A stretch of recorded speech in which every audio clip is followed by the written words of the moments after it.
Now, these two key moves took my iron game from being the worst part of my game, hitting around 7 greens in regulation per round, to the absolute strongest part of my game, to now hitting 14 greens per round on average. So absolutely doubling that greens in regulation. So I'm going to show you the drills to be able to get this into your swing, the exact drills that I did and the feels that I had on the golf course to implement this to then result in that good improvement. Before we dive into the key moves, let's talk about what I did before when my iron game was absolutely atrocious, because this is what so many of you out there do.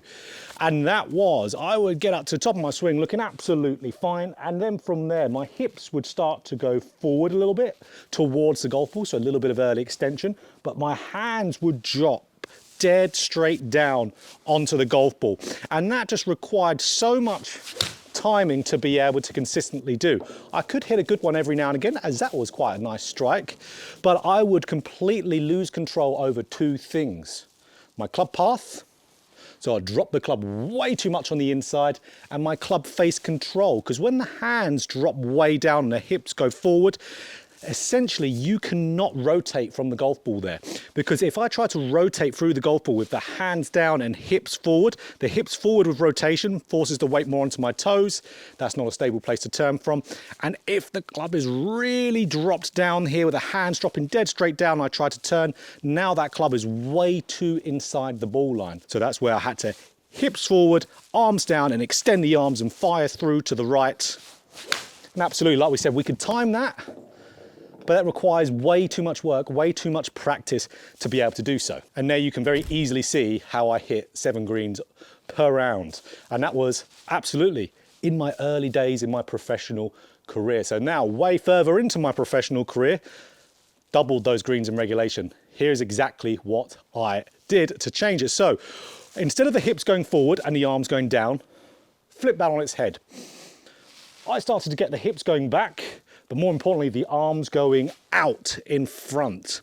So with the hips going back, sinking back here, what that would encourage me to do would then to move the arms in front, because when I move my hips to go back rather than towards the ball, the hips go back, you move into what we call forward flexion or hip flexion. And that will then naturally move the arms more in front of the body, not over the top, but more in front of the body, as in now being able to be controlled by the body, so you can now turn going through the golf ball. And when now we've got that better turn with the hips back, arms in front, we can control our club path a lot more consistently and our club face control via the better rotation. So just having the hips sink back with the arms more in front of me got me to where I'll be every single time hitting much better strikes. And even my misses now are way less damaging. I used to sometimes hit an iron off the tee and hit it out of bounds with the iron. That's not good, especially for a professional golfer. So that's where that never happens anymore. Touch wood, that never happens. But it just leads to much more enjoyable golf. So hips back, arms in front, leads to much better control of club face and club path, so straighter shots. So the drill that I did, or I'd say drills, because what I'm going to say is the exact drill I did back in the day. But if I was to work on this all over again, how I would do this one drill slightly differently. Okay, so let's get to it. So grab an alignment stick, put the alignment stick through your belt loops. So like you've seen on my channel quite often when I talk about hip movement, I will put a stick right through my belt loops like this. Tiny bit on the left, a lot of it on the right. And it's exactly what I did back in the day, was to get up to the top and then get this stick going down and around. So as soon as I'm starting that downswing, the stick is disappearing around me, but pointing down towards the ground. That keeps our hip tilt, so our inclination to the ground, keeps you turning, but it will also slightly sink that lower body back. And it's just like we said, when we move those hips back, especially with the left side, the upper body flexes down, which then naturally moves the arms in front. It's really hard unless you physically try to drop the arms. Well, don't get me wrong, the arms do drop a little bit, but they also do go out. You would only be able to do dropping the arms physically by manipulating it. So stick going down the round, and that kept me moving very, very nicely. Good hip tilt, good forward flexion, and was a really nice one. I really felt like I got my weight onto my left side nice and moved through. My low point control even got better from this. but a very, very good one to be able to get this nice movement into your swing. And this is exactly how I did it back in the day. But if I was to go and do this again, I would actually make it a little bit different. Instead of having this stick going through my belt loops like so with a tiny bit on the right, I'd actually do it like this. Have half on the right, or half on the left, half on the right. So why would I do it like that? I would do it like that because I want to give me a little bit more of a feeling of having that hands and arms in front of me also.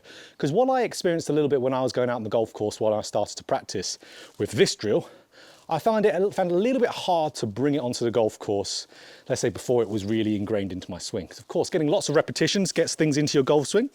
But I wanted something, let's say if I was to go back in time, that would give me a lot more feel for it. So if I had something that had, of course, this bit of the stick coming out here on the right, I can still feel like the left-hand side of the stick is going down around, sinking my hips back in good tilt. But of course, if my hands would still drop too much, let's say if the fault was really ingrained like myself, with the arms dropping, I would hit this with my arms or club. So this just gives you that little bit of the sensation of having the hands and arms move a little bit more out in front of you as you're still trying to sink that left side back and move it around. So it gives you a very distinct feel. So when you're turning back with this, make sure you're getting some good rotation at backswing to move this stick slightly back towards the right. It gives you more space to drop things in front of you. Because if you don't turn doing this, and you miss the stick, you're just going to swing over the top. So you want to get good turn in that backswing. But this just gives you a very distinct feel with the arms as well. And especially being a golfer like I was, with lots of arm movement in the downswing, quite often you might need to feel a little bit of arms out. Even though I say on my channel, generally, for most golfers, not the best thing to think. But again, if you were suffering with what I did when my iron game was absolutely atrocious, having something like this with a little adjustment would help you a little bit more. So left-hand side of the stick going down around and getting your arms in front of this, which would naturally generally happen. This just gives you a little bit of a feel when you take this away. Lovely strike. Now that was very nice. So again, if I take that away now, and let's say I've hit, let's say 50 balls, for example, doing that. When I hit my 51st ball without that, I tell you what, you are still going to feel like that stick is in your belt loops. So that's why if you have this same problem and you go out and, let's say, do that before you go and play and hit a few balls without it, you're going to play your round feeling like that stick is still in your belt loops. So that's the same sensation, getting that right side going back, left side then going down, having the arms feel like they're getting a little bit in front, kind of like you're hitting a little kind of cut shot. And then that really helps you to be able to get the hips back, arms in front to control rotation and control path nicely. So like we said, the feel for the golf course very much can be the exact feel that your body absorbs when doing that stick in the belt loops drill, replicate out that on the golf course. But again, if we were going back in time and I was thinking about exactly what I was feeling when I was going through this change, like I said, I found it a little bit hard to keep the left side down as a feel with just the stick purely gone on the left and turning round. But I replicated what my body was generally doing as a feel going into there. And that was always feeling like when I was getting the left side going down and around, keep the hips back, arms out in front, always felt like my chest was on top of my left leg. Felt like it, but in reality it wasn't. It was always on top of kind of the belt, kind of buckle region. But feel versus real. So that's where I went out on the golf course back in the day when I was working on this, and I started to feel, okay, chest on top of the left leg. Because again, I've been wearing gilets forever, as you've seen from the channel.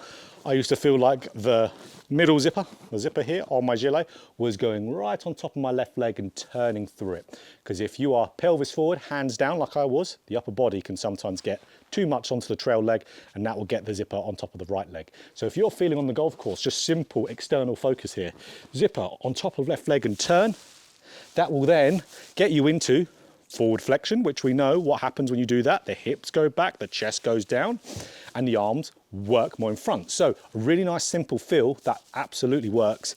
And it still works to this day for me. If I'm not feeling as comfortable with my swing, or let's say I haven't gone out and played for a little bit, I will go back to this feel because I know it gets me into those good spots. So chest, zipper on, let's say a body warmer or golf, let's say buttons on the polo shirt, on top of the left leg and turning through in that downswing. Gets you into a nice spot, gets those hips back, gets those arms in front. And that's how I turned my terrible iron game into the strongest part of my game. And it didn't take a massive amount of time either to be able to do. It didn't even take me a year. So when you target things absolutely properly for the root cause reasons of your golf swing, of why you suck in a certain area, you will make huge strides in a very short space of time. So if you enjoyed this video, click that like button. For more golf instructions just like this, hit the subscribe button, hit that bell button too, to be notified every time I put out a video.